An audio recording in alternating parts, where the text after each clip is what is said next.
I take a lot of outdoor photography. I take pictures of buildings, anything that catches my eye, industrial. I like water though. Okay, I got it.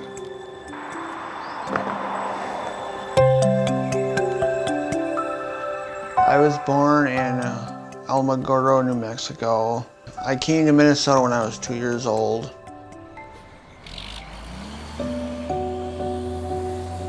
I was in the military when I was pregnant with Enzo, and the hospital care wasn't the best. Also, there was a lot of problems with the pregnancy. And by the time he was born, he was almost 12 pounds.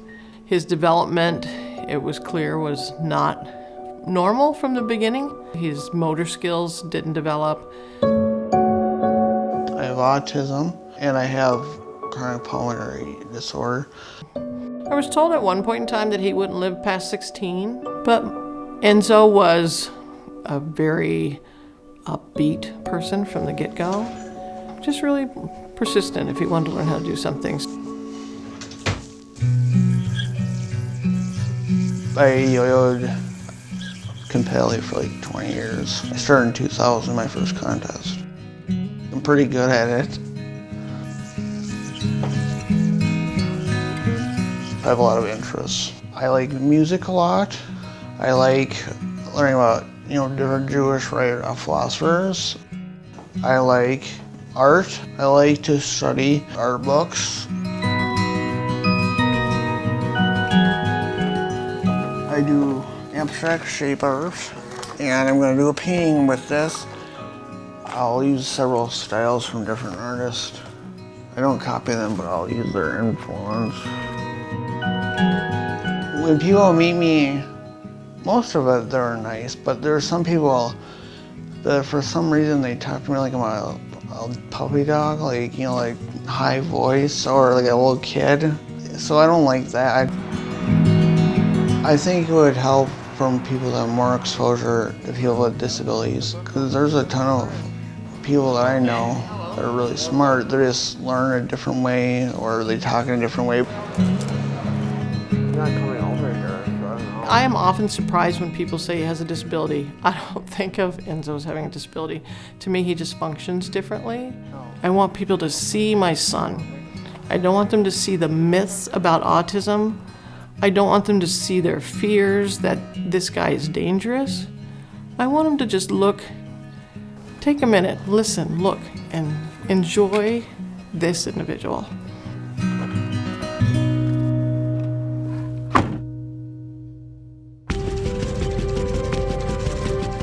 Sharim is a centralized agency within the Twin Cities Jewish community that was established to provide education, social experiences, vocational opportunities for children and adults with disabilities. They've been giving the community these services that just weren't there before at all. And I think that's super important. They've been doing this work for 22 years.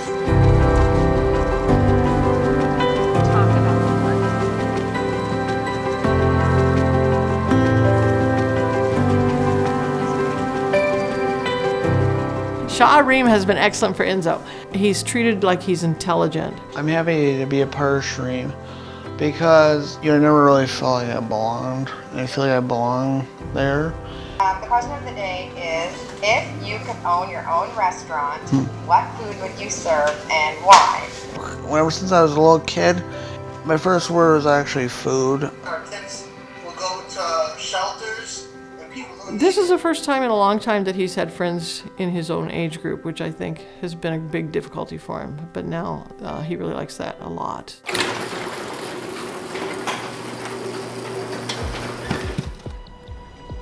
I got to know Enzo about a year ago when he started training in our vocational training program. Enzo is awesome. When I first met him, and he came for a tour in the donation center with his mom, they were looking at all the china, and he right away pointed out different markings on the bottoms of different dishes, and he knew where they were manufactured. He could tell you what year they were probably made and what they were made out of.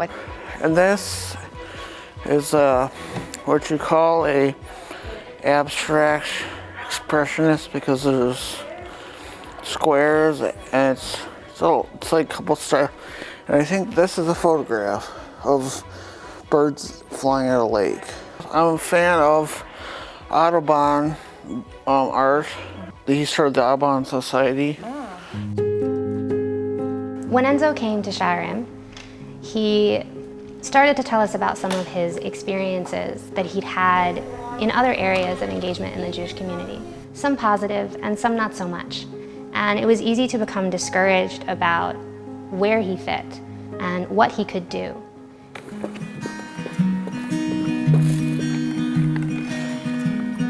My work is with the Jewish Federations of Minneapolis and St. Paul as the Young Adult Engagement Manager, running a program we call YALA, which stands for Young Adult Leadership Action. My work collided with Sha'arim, fortunately, at a time when a lot of young adult professionals were asking, how can we make our programming more inclusive? When I started talking to Emma more about Sha'arim and our passion for inclusion and how much we really wanted to spread education and awareness, she invited me to facilitate a roundtable discussion with different leaders in our community. After I was able to facilitate that roundtable, Emma turned back around and reached out, wanting to find ways to connect more Sha'arim participants to community programming. I immediately thought of Enzo, and I knew that Emma would be someone who would take the time to really get to know Enzo, to hear him out, and think about what connections are out there for him. People with disabilities have a very hard time connecting to community.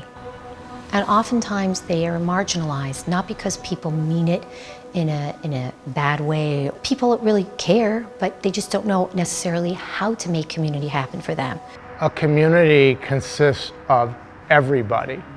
And if we're going to be a community, and indeed we are, then we need to include everybody. Everybody matters. Everybody was created in the image of God. That is upholding the strongest of our Jewish values.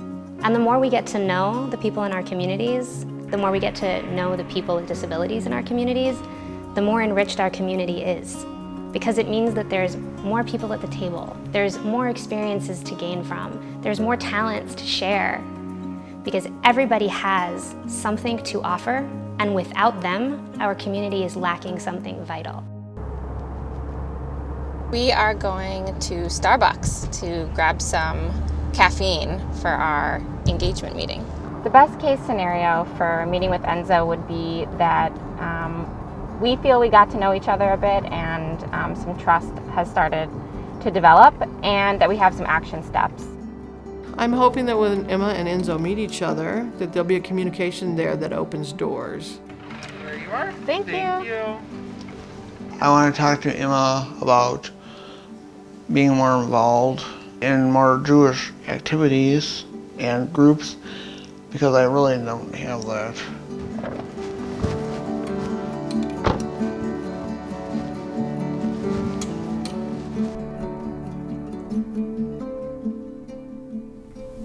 Hi, Emma, welcome. Hi there. I'm so glad you made it. How are you? I'm good, thanks. It's good to see you. So Enzo's gonna be here in a little bit. I'm really excited for you guys to finally get a chance to meet. So yeah, I was just, any questions? I'll be around. I'll be here to introduce you guys. Really looking forward to meeting Enzo and thank you for making the connection. I see you got his favorite drink. Perfect. Hey, Emma. Hi there. Hello. Hi, good afternoon. So I just want you to guys know I'll be around if you need anything. Enzo, I got you a drink. I heard you might like frappuccinos. To start, can you tell me a little bit about yourself? Enzo and Emma's meeting is like watching a dream come true. This is exactly what we want to see happen in our community, and hopefully this is just the beginning. For Enzo, an individual with a disability, to be able to access connection, community, and for Emma now to have the opportunity to think about another group of people that she can include and that she can support and that can have access to the programs that she runs and the programs that she connects people to. This is just the start of our conversations because we're going to check back in. Not only for these initial connections, but also check back in how those went, and also if there's any adjustments we want to make. And throughout the process, this is what you're looking for. So things change. Your interests may change, but I'm looking forward to staying in touch and getting to know each other better. Yeah. Okay, well, it was really nice to meet you for the first time. Yeah. For us to remain a truly inclusive community, particularly when times are tough, whether it be because of COVID or because of financial situations, whatever the case may be, for us to remain an inclusive community, we all must do our part and make sure that we support every organization that makes it possible for everybody to be a part of our community. Just stop and notice. Who is in the room? Because there might be somebody with a disability in the room that you didn't recognize before. And now that you see it, you can take steps to be more inclusive. Go over, say hello, make a mistake, resolve it together. We're gonna stumble. We're gonna say the wrong thing sometimes, but we need to try. Because that, more than anything else, that's what makes a difference. That's where it starts. And we can't be scared of it because we do have that safety net of resources. It takes work. It's not so easy, but it's endlessly rewarding. And we are here to support that. Everyone is invited into our community, and we will make a space and a place for everyone, because that's what makes us a vibrant, inclusive Jewish community. Isn't that what it's all about?